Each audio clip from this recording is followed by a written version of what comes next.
Olá, seja bem-vindo ao nosso quarto vídeo sobre fisiologia do exercício. No vídeo de hoje, a gente vai entender como que podemos produzir energia para a atividade física. Lembrando que a gente tem uma informação que é muito importante relacionada com a aula passada sobre contração muscular, que é a seguinte: para ter a contração muscular eu dependo de ATP. É a molécula energética adenosina trifosfato que produz energia para que a cabeça de miosina consiga interagir com o sítio ativo de actina e produza trabalho, levando à contração do sarcômero. Ou seja, quando a gente fala, eu preciso de oxigênio para realizar atividade física, eu preciso de carboidrato, eu preciso de lipídio, eu preciso de aminoácidos, isso não é verdade, literalmente falando. O que a gente precisa para realizar contração muscular é ATP, ou seja, é a adenosina trifosfato que vai ser utilizada para a produção de trabalho da interação entre a cabeça de miosina e o sítio ativo de actina. O que a gente tem é que diferentes fontes como fosfocreatina, glicogênio, glicose, ácidos graxos ou aminoácidos vão renovar esse ATP, fazendo com que, por exemplo, a AMP ou ADP sejam convertidos a ATP. E durante a contração muscular, a gente tem esse caminho de baixo aqui, ó, ATP sendo quebrado até ADP.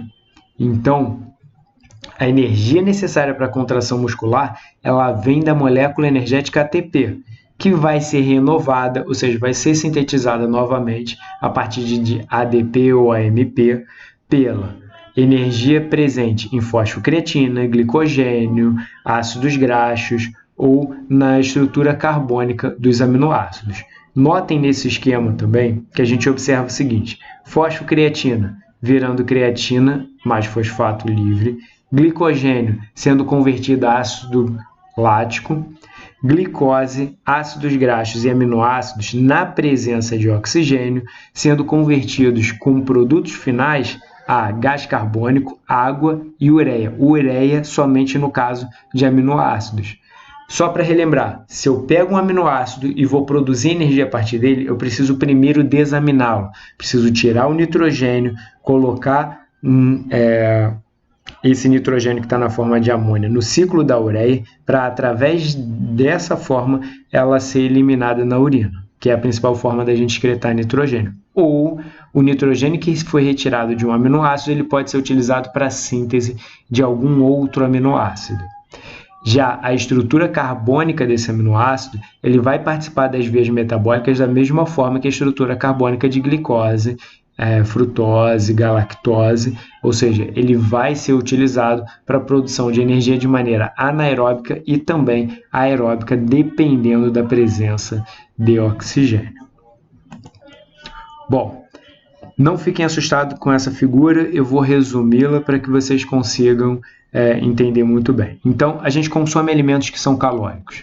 Eu vou falar aqui de gorduras, carboidratos e proteína, mas a gente também tem a produção de energia a partir de álcool, só que o álcool ele é um nutriente muito mais de uso recreativo do que de uso nutricional para promover um melhor desempenho físico. Então, a gente tem aqui gorduras, carboidratos e proteínas sendo utilizados após a digestão como ácidos graxos livres mais glicerol, glicose ou aminoácidos em vias metabólicas para que a gente consiga ter a renovação das moléculas de ATP, ou seja, pegar o ADP, somar ao fosfato e transformá-lo a ATP.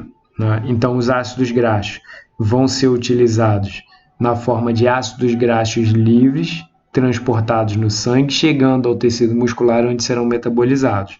A glicose vai ser utilizada diretamente pelo metabolismo muscular, seja ela oriunda da dieta, seja ela através de estoques de glicogênio intramuscular ou hepático. Lembrando que o glicogênio hepático ele é utilizado para manutenção da glicemia, mas o glicogênio muscular ele é utilizado de forma egoísta, ou seja, somente o músculo utiliza o seu próprio glicogênio, ele não utiliza esse glicogênio para fazer manutenção da glicemia. Né? E os aminoácidos, após ser desaminados, eles são utilizados para síntese proteica ou para produção de energia, ou seja, a estrutura carbônica vai ter um caminho similar ao caminho dos carboidratos para a produção de energia. Esses aminoácidos com nitrogênio, eles vão ser utilizados para a síntese de proteínas diversas, não só proteínas contráteis, proteínas como proteína de cabelo, proteínas de estruturas celulares, de citoesqueleto, enzimas proteicas, hormônios proteicos. Então, quando a gente consome, por exemplo, proteína do leite, proteína do ovo, whey protein ou diferentes fontes proteicas, o que a gente vai absorver são seus aminoácidos, e esses aminoácidos serão utilizados ou para a produção de energia ou para a síntese proteica de alguma proteína, depende das necessidades do seu corpo nesse momento.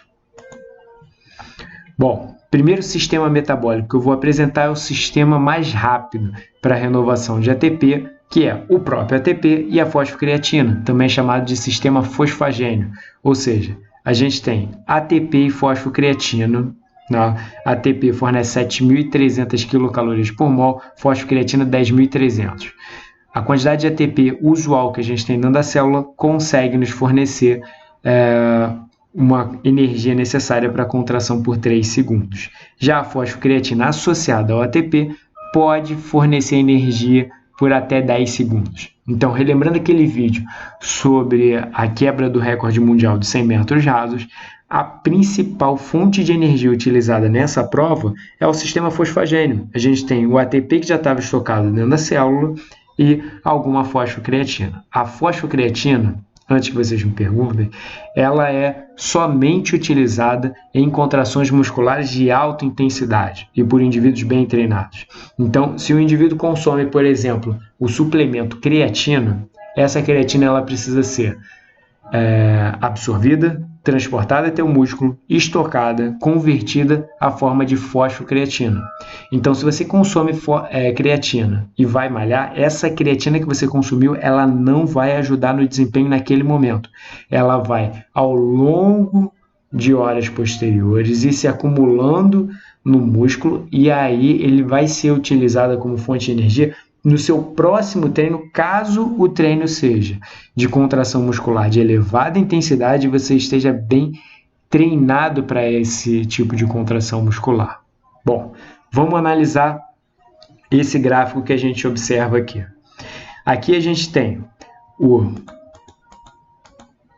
percentual, deixa eu enquadrar aqui dentro do gráfico. Então, vamos lá. A gente tem aqui, o percentual dos valores de repouso, ou seja, quanto que tinha em proporção ao repouso em função do tempo. Conforme a atividade física começa, os níveis de ATP têm uma queda inicial e o de fosfocreatina tem uma queda muito maior, porque essa energia contida aqui ela renova o estoque de ATP.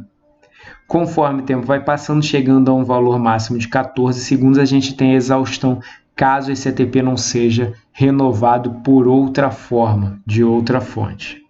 Bom, então, retornando, a gente tem aqui o primeiro sistema, que é o sistema fosfagênio, que vai produzir energia rapidamente para a contração muscular. Lembrando que o músculo consome ATP.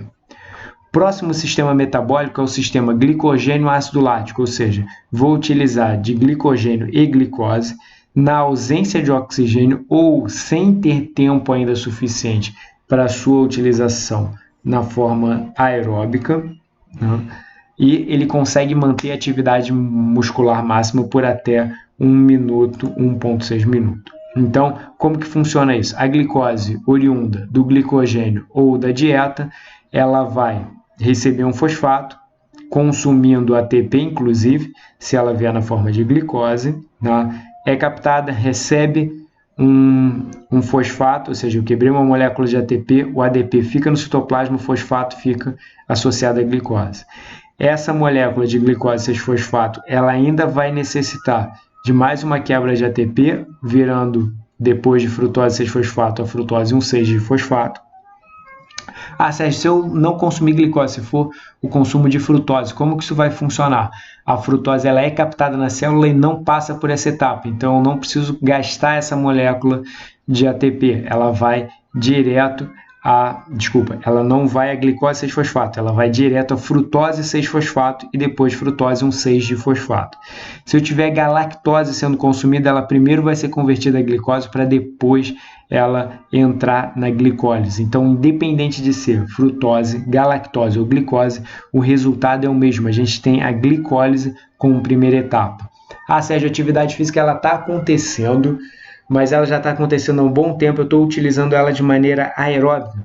Sim, porém, primeira etapa, passar pela glicólise. Então, a glicólise ela é fundamental para a produção de energia diretamente, e a gente tem um saldo aqui de 4 ATPs, ou para a produção através das vias aeróbicas, sendo que a via aeróbica, para que eu tenha a produção de energia, eu preciso primeiro pegar acetilcoenzima e levar lá para a cadeia respiratória.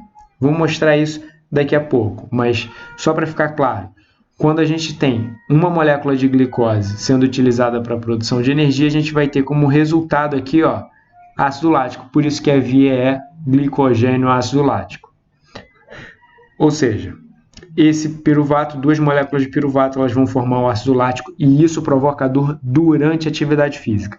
A dor, que a gente observa 2, 3 dias depois, 4 dias depois da prática da atividade física, é uma dor provocada por inflamação do músculo.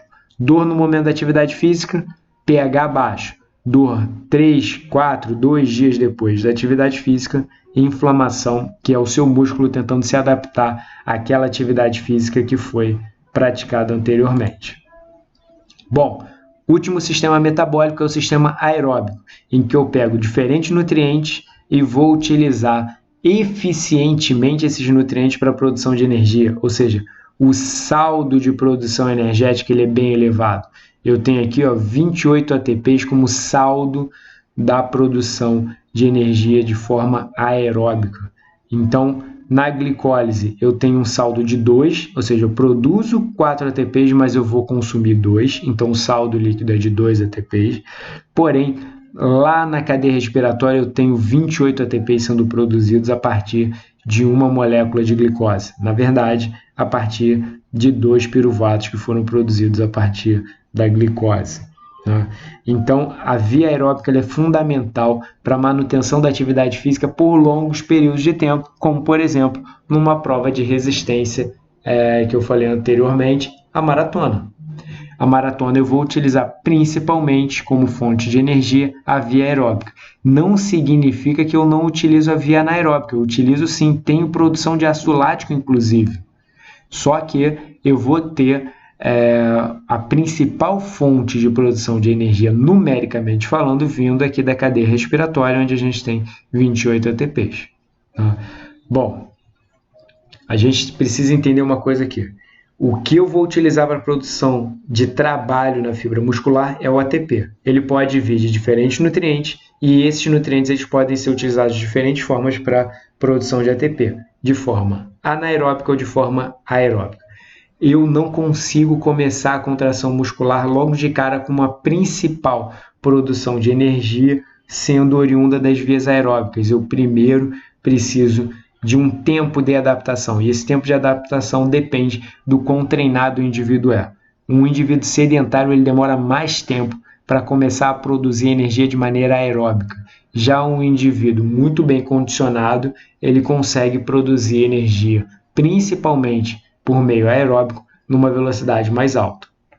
Na próxima aula da semana seguinte, a gente vai comparar um indivíduo bem condicionado com um indivíduo mal condicionado e vai entender muito bem como que as vias metabólicas elas vão funcionar em cada um deles e por que, por exemplo, um indivíduo sedentário começa a correr por 30 minutos e fica com muitas dores, tem um desempenho muito ruim, enquanto um indivíduo bem condicionado fisicamente, ele corre 30 minutos, ele praticamente não sente dor e ele vai ter um desempenho bem melhor. Bom, um dos fatores que vão influenciar o desempenho muscular é a reserva energética, como eu falei, o glicogênio, por exemplo, que está dentro da célula muscular. E isso vai ser muito influenciado pelo tipo de dieta. Aqui a gente observa nesse gráfico percentual de utilização de carboidratos versus duração do exercício. Então, um exercício que vai durar algumas horas, ele pode chegar à exaustão mais cedo ou mais tarde. Aqui o gráfico vermelho é uma dieta rica em carboidratos, a exaustão demora mais tempo para acontecer do que uma dieta, por exemplo, rica em gorduras. Notem que a gente não está conversando sobre outros aspectos da dieta, tipo fracionamento, número de refeições, proteínas, quantidade de lipídio, qualidade desses carboidratos, isso não está sendo citado nesse estudo, mas o que a gente observa claramente é que se eu tenho uma maior reserva de glicogênio muscular, eu vou ter um melhor desempenho. Isso também fica muito claro com a percepção de esforço. Aqui a gente tem dois gráficos que podem ser analisados combinados. Por quê? O primeiro gráfico ele me fala sobre percepção de esforço e o segundo sobre estoque de glicogênio. Conforme o tempo vai passando, isso em horas, se eu estou falando em horas aqui, ó, por exemplo, em 3 horas de atividade física, é uma atividade física de resistência. Muito bom. Então, vamos lá. O indivíduo começa a atividade física com uma percepção de esforço entre leve e moderada. Conforme o tempo vai passando, essa percepção ela vai se tornando cada vez mais intensa. O indivíduo ele percebe a atividade física com mais dificuldade. A atividade física passa a ser intensa ou até mesmo exaustiva. Quando chega uma atividade física exaustiva, o indivíduo tem muita vontade de parar de fazer essa atividade. Normalmente a percepção de esforço exaustivo ela vem acompanhada de uma queda importante das reservas energéticas, que é o que a gente observa nesse segundo gráfico. Ou seja, o indivíduo começa com estoque de glicogênio muscular alto, conforme o tempo vai passando, esse glicogênio muscular ele vai caindo. E esses dois gráficos eles mostram uma relação inversamente proporcional entre queda de glicogênio e aumento na percepção de esforço. Ou seja, quanto menor for o estoque de glicogênio, maior vai ser a percepção de esforço. Se eu começar a fazer atividade física com um estoque baixo de glicogênio, essa percepção de esforço exaustivo ele vai chegar mais cedo. Se vai chegar mais cedo, a gente vai ter como resultado um pior desempenho físico nesse tipo de competição. Então, para a gente conseguir resumir muito bem aquilo que já foi falado, a gente viu diferentes vias metabólicas e a gente observou como que a reserva de energia, ela, independente da forma como ela vai ser utilizada, ela vai influenciar na percepção de esforço. Notem que se o glicogênio permanece elevado, a gente tem uma percepção de esforço mais baixa, ou seja, entre leve e moderada. Então, se eu poupo a reserva de glicogênio muscular, eu garanto uma capacidade mental para tolerar essa atividade física maior. Então, por isso que uma dieta rica em carboidratos, ela favorece um aumento de glicogênio estocado e isso vai levar um tempo maior de prova, porque a percepção de exaustão, de esforço muito alto, vai demorar mais para chegar. Espero que vocês tenham gostado. Nos próximos vídeos, a gente vai continuar abordando os tipos de modalidades desportiva, mas agora já conseguindo classificar entre valências e também tipos de produção de ATP, tipos de renovação de ATP das vias metabólicas.